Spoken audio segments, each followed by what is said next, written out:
Welcome to the Her Story Circle podcast, the podcast that brings you the extraordinary tales of everyday women who are changing the world. I'm your host, Gertrude Mache, and I'd like to acknowledge traditional custodians of the land on which we meet today. I also like to pay my respects to elders, past, present, and emerging. Every week, we dive into the lives, challenges, and triumphs of women from all four corners of the globe. We're here to inspire, enlighten, and connect, sharing stories that uplift and empower. So grab a cup of coffee, settle in, and join us as we explore the incredible journeys of women shaping our future. This is Her Story, where every woman's voice matters. Hello, everybody, and welcome back to the Her Story Circle. This is Gertrude Mache here in beautiful Melbourne, Australia. And today I am graced with the presence of yet another fascinating young woman. Welcome, welcome, welcome to our tribe. Please tell everybody your full name, where you're based, and share your story with us today.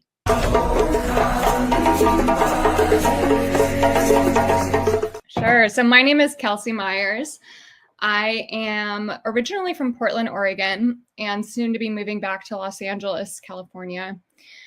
I started the women's sportswear brand Tortis Sportswear about 2 years ago now, in an effort to make it easier for women to find swim, bike, and cycling apparel that fits their bodies. That was something I had found. I'd worked in the corporate world for a long time, and I always felt like there were people, men specifically in meetings, who were talking about what women want in athletic apparel and kind of making assumptions without really being the experts at what we want and what we're interested in and what fits us best.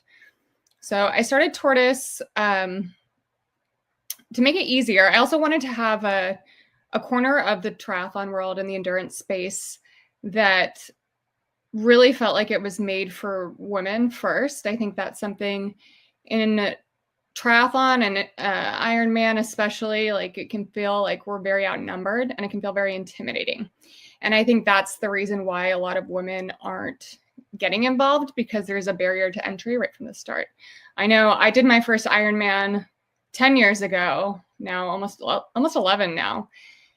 And back then it was like for every one woman, there were 11 men in the sport, which is crazy. And I definitely felt it. The experience was definitely designed for men first. They gave us men's deodorant and coupons to men's brands. And, you know, there's men all around you. And I just had such an amazing experience on top of that. It truly was a transformative experience that it made me realize that more women could benefit from it if it was just a little bit more inviting, a little bit more welcoming. So Tortis was my solution for that.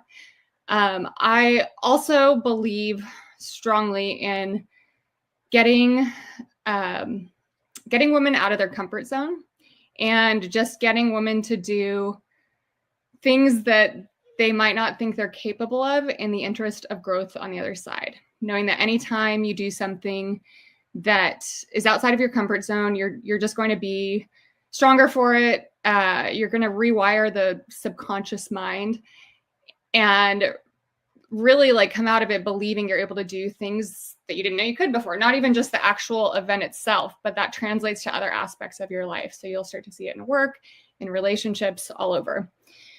So the other thing that I have done most recently, last year, I set a world record for being the first woman to race 6 triathlons on 6 continents in 6 days. And that was initially supposed to be 7 triathlons on 7 continents in 7 days. I got my permit to go to Antarctica taken away at the last minute, so I couldn't do that. So I had to pivot, and I ended up doing 6. It started with Rio de Janeiro, Brazil, to Lisbon, to Tangier, Morocco, to Muscat, Oman, to Sydney, Australia, to Malibu, California. And the whole thing was a fundraiser for the nonprofit Z Girls, which is an organization that I'm really passionate about. So besides that, I mean, I have been in and out of the triathlon world for 15 years. Yeah, so I grew up swimming. And I have a twin brother, and I was always very competitive with him because we'd get compared so frequently. And after high school, I went to college. I swam in college. And there was one year where I realized I had a chlorine allergy. So I ended up not swimming and instead taking a jogging class. And before that, I had never run more than a mile without stopping. So getting into jogging, like I learned about the runner's high. I really started to love it. And this is like a little bit insane actually, but I joined the cross country team my senior year. For some reason, they let me join. I was the slowest person on the team. And that was something that I think that was the beginning of me really having this philosophy of like, if you do something that is a little crazy and a little bit outside of your comfort zone, you're going to find growth on the other side. And that, of course, led to a lot of other things that happened in my life. So later on, much down the road, when I was interviewing for jobs at Nike, I needed to have a running background. So, just the fact that I had that experience and become a runner because I decided, my last year in school to join the cross country team, I could now call myself a runner. And that was part of what got me the job. It was also the thing that got me into triathlon. It got me into that community. I think anytime you can just find opportunities to do something a little bit insane, you should go for it. Other than that, I played water polo my freshman year in college. I really was very into swimming. I would wake up at 4:45. I still can't understand how I did this when I was in high school and in college.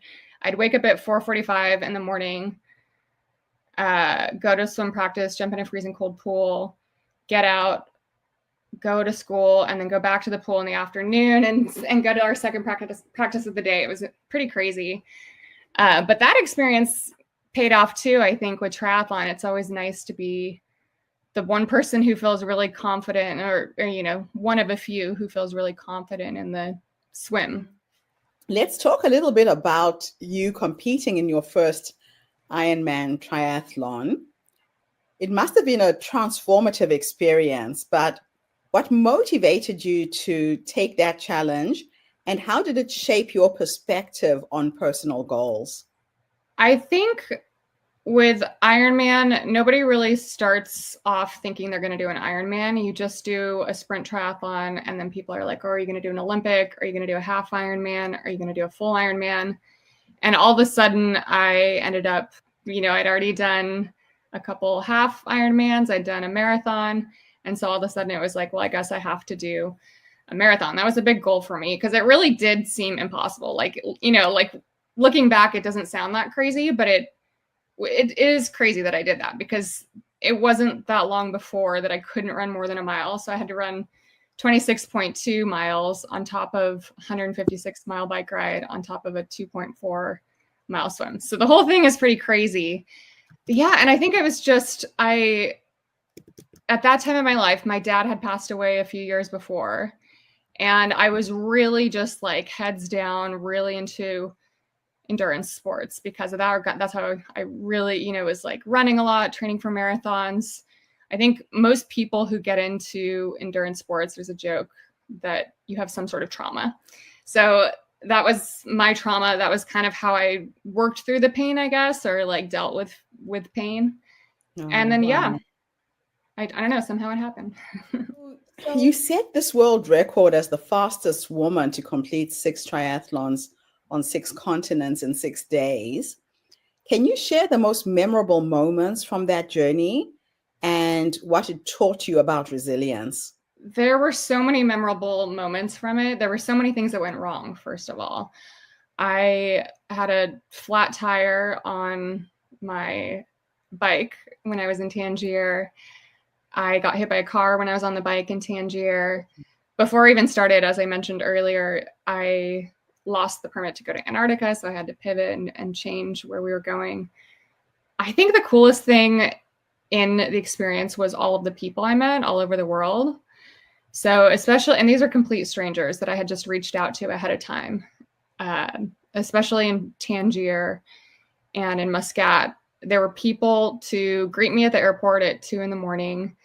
They loaned me a bike. They got me all set up in the in my hotel. They had a banner that greeted me in the lobby of my hotel. They had snacks for me. They had people on the course cheering for me throughout the whole thing. It was really incredible. People took time off work for it. And I was like, I just couldn't believe how supportive people could be of a total stranger. And that was really cool. And it was cool to get to know them a little bit as I was racing. That's just amazing. So how did your experiences as an endurance athlete inspire you to create Tortis, a brand that's centered on women in sports? It really came down to just seeing how endurance sports can be such a special thing for people. It can be such a transformative avenue of growth. It's something where you meet really cool people. It's a good way, obviously, to stay in shape. And I think it was just so obvious that women weren't at the forefront of those communities. And so I just wanted to participate in creating communities that felt like they were welcoming for women. Tortis focuses on putting women first in sportswear, as you said. Why do you think that this is so important? And how does this address the gaps in the sports industry? It's important because we're half the population. And, there's things that are important to us, like having a pocket in our running shorts, because we're going to want to have our phone for safety reasons. Yeah. There's, fit of sports bras, or just really basic things that sometimes get neglected in apparel because people are thinking of men first. There's something in cycling called the pink it and shrink it method, which is really common, where they just take the men's styles, they make it smaller, and they make it pink. And so, that's great, but I really want to be a part of a community that's truly thinking about women first and making women feel invited and being inclusive. Yeah, I've noticed when I try and look for biking tights, I got an e-bike when I was recovering from heart failure. Oh. And I couldn't get any comfortable biking tights, with a cushion center. So there is a lot of gaps in the market that really need to be addressed. Yeah. And initially I had thought that I would design my own apparel. I had some ideas for a triathlon suit that I wanted to design. And my background's been in marketing for 15 years. So eventually I realized I don't need to take on a new skill set. There are actually some really wonderful designs out there, some really thoughtful, intentional to the female body designs. I just wanted to be the place that brought it all together. So Tortis is actually a collection of other brands that I've personally product tested myself. I product test all the brands that I carry. And the designs that I carry are really high quality. There's a former Nike designer in there. There's a lot of female founders. There's some really cool people that I've gotten to meet just through the process of onboarding my suppliers. So where do you see Tortis heading in the next few years? And how do you plan to expand its impact? I'd like to get to a place where we have a brick and mortar space. I've experimented in the last year with pop-up shops at triathlons, and it's so much better to put the product in front of people and be able to talk to people. I think women especially, we like to touch and feel and try on and see things in person. And I also just want to create a hub for people to come together before their bike ride, before their run, before their swim, a place where people can meet up and find their community. Yeah, so you're really bringing your community into a physical space through the shop. That's awesome. So what challenges did you face in building a brand dedicated to women in a traditionally male-dominated sport? And how did you overcome them? I think the biggest challenge that I face sometimes is that people kind of think it's silly, or sometimes when you talk about being female forward or female first, people will immediately go to like thinking I have some kind of aggressiveness towards men, or, and that's not what this is about at all. It's not about excluding men. It's just about promoting women. Yes. So that's something that I'm always cautious of, especially when I talk about style in sport, because it is something I could paint broad strokes, but it is something that women care about more than men. And it's something that when you talk about it with a group of men, they kind of like roll their eyes like, well, of course it has to be functional, but I think for me personally, if I have a cycling jersey that fits really well and is cute, it makes me want to go for my bike ride more. Yeah, the psychology behind how we dress when we're doing certain things is really powerful. So you mentioned that starting Tortis is your proudest accomplishment. What specific achievements within Tortis make you most proud? I think it makes me really proud when I see that someone gets what I'm about without me having to explain it. When women get really excited about the idea of having something that's made for us first.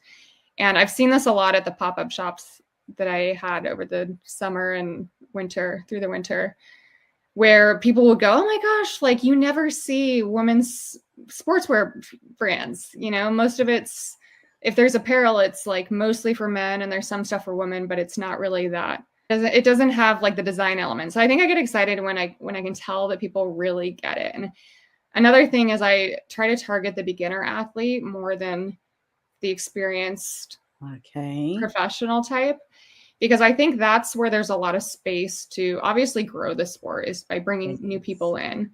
And I think Tortis is best equipped to be able to create that space that's not intimidating, that's not threatening, that's just kind of come in, try this out, see if you can find something that will challenge you, and you'll find yourself better on the other side of it. That's absolutely beautiful. You say that there's no such thing as failure, only growing opportunities. Can you share any example of a challenging moment and how it helped you grow? The biggest challenge, obviously, was when I was 24 and my dad died. That really set me back. Just, in life, almost, I'd say, where I really put up some defense mechanisms and became a very serious person. And over time, and that was when I was training for Ironman and doing these marathons and working through it physically, but not really emotionally. And I think it took some time, but then after a period of 5 years of being like that, getting to the other side of it, of learning to soften and feel your emotions and go through your emotions, is something that maybe makes me a little bit more of an empathetic person now, where if I didn't have that experience, I probably wouldn't have that sort of depth. I think that comes with any kind of trauma. You just automatically are a little bit more self-aware of yourself, and then of people around you, and the fact that a lot of people are going through a lot of things. Everybody's going through something. So what advice would you give to women who are hesitant to pursue, these nutty goals or step outside of their comfort zones? I would say start small and go from there. So if, for me, it started with a jogging class that led to cross-country team, that led to a triathlon, that led to an Ironman, right? So if it starts with just a 10-minute walk to get to a 5K, then start with a 10-minute walk rather than feeling like you need to start with a 3-mile run, if that's going to be the thing that prevents you from getting out the door. Now, you've highlighted the lack of representation of women in Ironman events. How can sports organizations work towards greater inclusivity? I think there's a lot of room for organizations to create programs that are specifically for women. There are some. I'm not saying there isn't.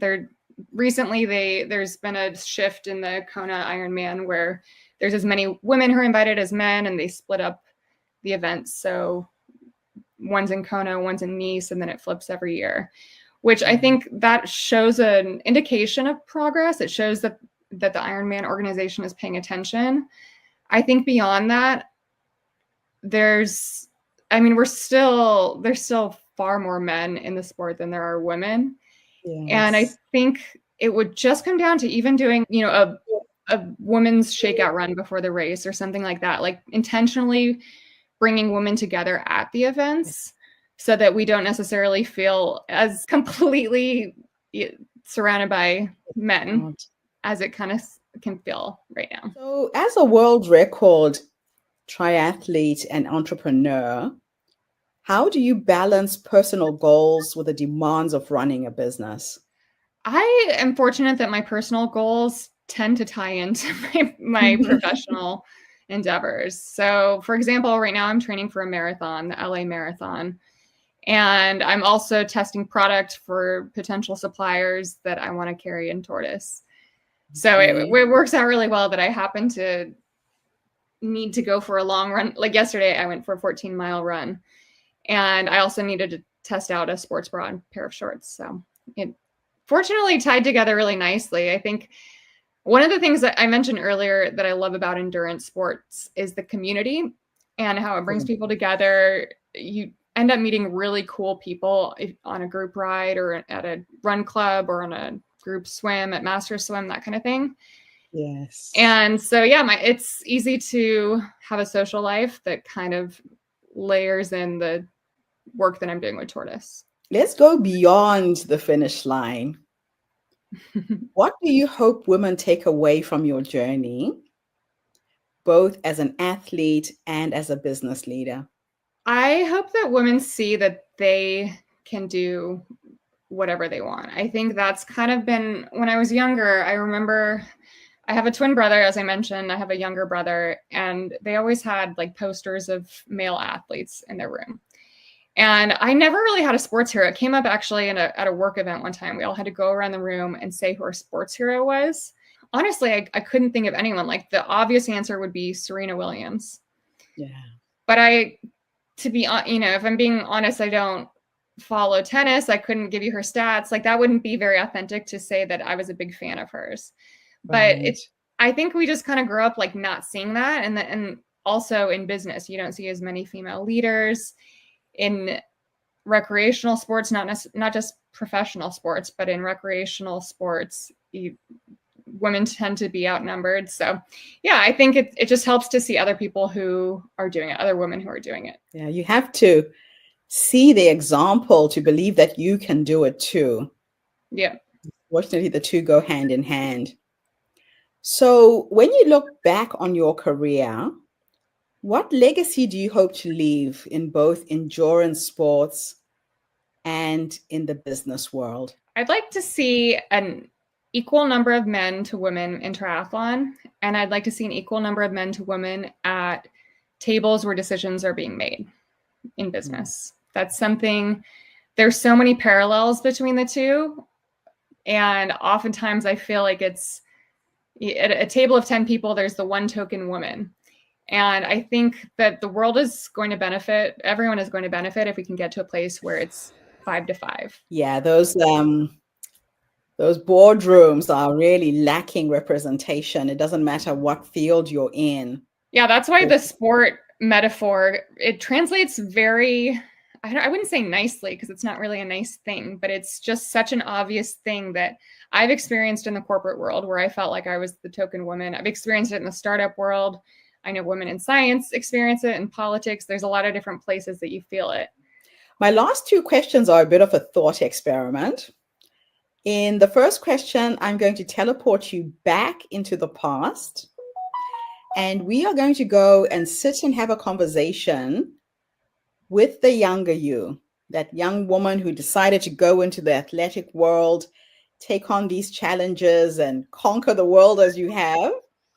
If you could go back and give her 3 nuggets of wisdom, based on what life has taught you up until this point, what would those 3 nuggets of wisdom be? The first would be that nobody really knows what they're doing. I've always felt like, especially when I was younger in my career, when I was newer in my career, it always seemed like everybody else knew what they were doing and I was the only one who didn't. So a lot of it, people say fake it till you make it. I don't necessarily believe in faking it, but I think that you can authentically just go forward in something, even if you're a little bit scared or unsure or uncertain of what you're doing. You'll just figure it out as you go. You need to learn to be able to trust yourself that you'll be able to figure it out once you're there. So that would be the first thing. I think I would have been surprised. I was very shy in high school and middle school. So I think I'd be surprised that I'm doing this. I never had any idea that I would do triathlon or that I'd be in business or anything like that. So I would just maybe suggest like keep your mind open and pull at the thread of things that light you up. So if you find a jogging class and that interests you and excites you, go there and just see where that takes you to the next thing, to the next thing, to the next thing. And the last nugget I'd give my younger self would be maybe to just like have more fun and not take everything so seriously. Even, like if you have big goals in business or in sports, I think it's okay to have a lot of fun when you're training for that big thing. Even like when I did my Ironman and also when I did my 6 triathlons on 6 continents, one thing that I think really stood out is that I was laughing the whole time. I was like chatting with people. I was having such a good time in both cases because I was just fun. Like it wasn't necessarily about just being serious and just trying to get the thing done. It's really good advice. You need to enjoy what you're doing in life. Otherwise, it's not worth it. It's really not worth the pain. My last question is futuristic. This time I'm going to teleport you into the future. And we are going to go and sit and have a conversation with the 80-year-old you. And she is sitting in her rocking chair, surrounded by her husband, her partner, her dogs, her cats, whoever's with you at the end. If you could go and have a conversation with this wise woman who's led you up until this point, what will you say when you finally meet her? Now, I love asking women this question because a lot of women don't even realize that the wise woman is already in them, that she's that quiet voice that prompts you to take on a challenge, to go left, to go right. But a lot of times we look outside of ourselves for answers and solutions, yet the answers are within. So what will you say to your wise woman when you finally meet her? That's such an interesting question. I think that I would like for her to assure me that everything that I was doing was leading to something, which you're right. I do know that. I think inherently, I know that it's more about putting one step in front of the other. And sometimes you don't necessarily know exactly where it's going to get you in the end, but you're going in the right direction. You're like 80%. If you just take an action, you're already 80% there. Even if you take the wrong road at some points, you at least have forward movement.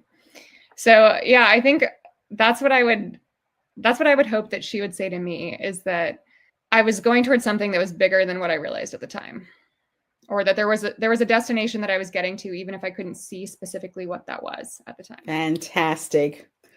Well, thank you so much for coming online and sharing your amazing story with us today. I have your social media handle displayed at the bottom of the screen. I had your website on earlier. If any female athletes are out there and you're looking for sportswear that fits well, please look for this amazing brand and let's help bring it to Australia as well. So yeah, really I would love that. Thank you so much. It was so nice to meet you. It is just absolutely awesome to have met you too. And thank you to everybody who tuned in today. The Her Story Circle is not just a podcast. We are a social impact movement that brings you the voices and stories of women from all over the world. We share our stories to uplift you, to inspire you, to energize you, but most importantly, to take you from where you are now to where you're trying to go. So tune in again tomorrow when I interview yet another amazing guest. In the meantime, have a fantastic day, morning, or evening, wherever you are in the world. And Kelsey, thanks again for the interview. Thank you. Thank you for tuning into the Her Story Circle podcast. I hope today's story has inspired you to believe in the power of our stories and the difference you can make in the world when you use your voice. I'm Gertrude Mache, and it's been an honor to share this space with you, where voices from all walks of life come together to weave a rich tapestry of diverse perspectives. Don't forget to subscribe, rate, and review our podcast to help us share these stories with more listeners. Follow us on social media by looking for the Her Story Circle podcast for more updates. And join us tomorrow for another episode filled with courage, resilience, and empowerment. Remember, your story matters, and together we're building a stronger, more inclusive world. Until next time, keep making her story.